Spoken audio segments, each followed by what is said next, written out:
Holly, and Kelly has been responsible for 3 lovely grandsons. And she's on the roll now, so maybe she can do it. But we came to where we had 2 boys and a girl, and I said, well, that's not too bad. We can leap ahead and let's have another boy, and we'll be 3-1. Lo and behold, the good Lord felt otherwise and brought us a dark-haired beauty, Mary Lou. And Mary Lou is one of those children I think most of us have. We call them Boomerang. Mary Lou left us. She's 26 now. We're out on her own. And had a few financial problems and everything, so she's back home. And she said, Dad, you know, if I can just come back and live for about 6 months, I'll be on my feet and I'll be gone. That was 2 years ago, wasn't it, Mary Lou? But we love her. We really love her. Well, we then have 2 boys and 2 girls, and I'm really upset in a sense, only because I'm a male chauvinist, and I said, we're going to get the lead, got to have another guy here. So we go again, and lo and behold, our daughter Michelle is here with us this evening with her fine husband Brian, and they're the parents of 2 lovely grandchildren. And we appreciate that. And I said, well, I've lost the lead. It's 3 girls to 2 boys. Judy said, I quit. I've had enough, and nothing no more. But then along came another child in the form of our son Brian. And the boys finally tied, and we got 3-3.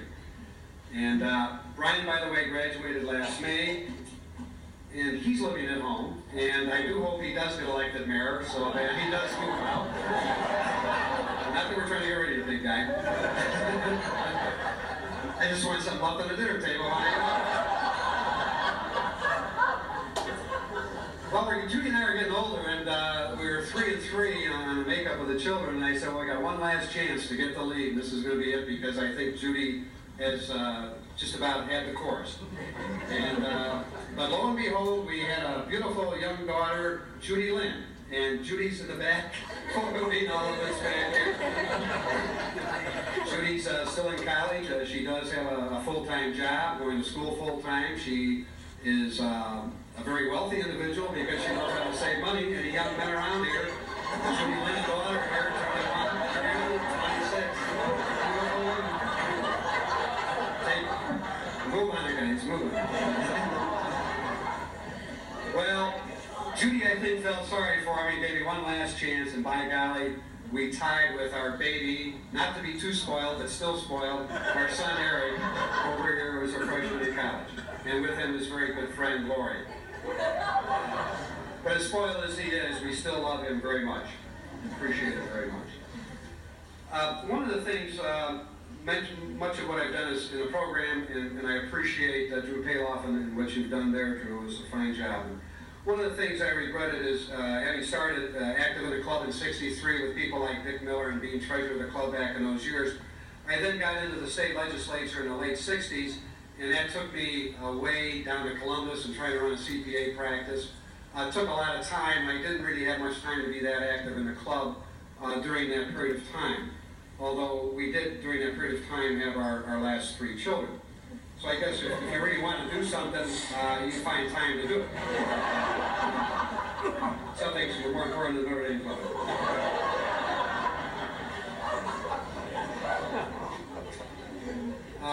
To try to wrap up, or get close to wrapping up before I get into too much trouble, I do want to thank Jim Rogers and our belated and loved Frank Hopkins, because they encouraged me back in '78 to accept the presidency of the local alumni club, and they at the time handed me a checking account balance of $50 and an accounts payable list of $1,200. But they fortunately had the foresight to have my classmate Tom Reedy start the reverse raffle that year, and with the Navy Notre Dame football game, a lot of good things happened, and we were able to pull everything out of the fire, and I'm very happy that I had an opportunity to participate in that. We're also blessed that we did have 2 children graduate from Notre Dame and continue the tradition that Dad started. That's been something very near and dear to my heart. Because of Brian's football exploits, I've had an opportunity, of course, to be near the football team quite a bit during 4 years. And obviously, it was a slice of heaven for Judy and myself. But a lot of times, too, in the football stadium, most of you have been to a game and so forth, know that during during the game, they always get up there with our coach. They use the old symbol here with the big L and for Lou, Lou, Lou, Lou. And because of our devotion and my devotion to the Blessed Virgin Mary, I always hope that, someday they probably wouldn't say it because they consider it sacrilegious, but LL would stand for Our Lady, and that they would mean that or keep that in their minds when they do go through that particular process and that particular cheer. And while Mary, our mother, is our universal great lady, there is with me tonight my own great lady. Excuse me. No water up here. My wife, Judy. Thank you. While the children do not want to incur her wrath, they'll be the first to admit she has listened to them and communicated. She's communicated with them. She's the one that's pushed them in the right direction. She's given her all, as she has done for me. They love her very much, as I do. And we have quite a few super mom signs around the house to attest to the fact that she has been nothing but super during all these years. Since I was in Columbus and in Notre Dame, working late and weekends in the office, etc., the burden of raising the children, keeping the household in shape, was done primarily by her and not me. But as I conclude, I hope that Father Hesburgh's quote in the 1991 Pocket Pal, and I don't know if anyone here has the Pocket Pal, but in 1991 on the June 10th date, Father Hesburgh is in there and is quoted, and it says, "The most important thing a father can do for his children is to love their mother." And I do. Thanks so much, everybody.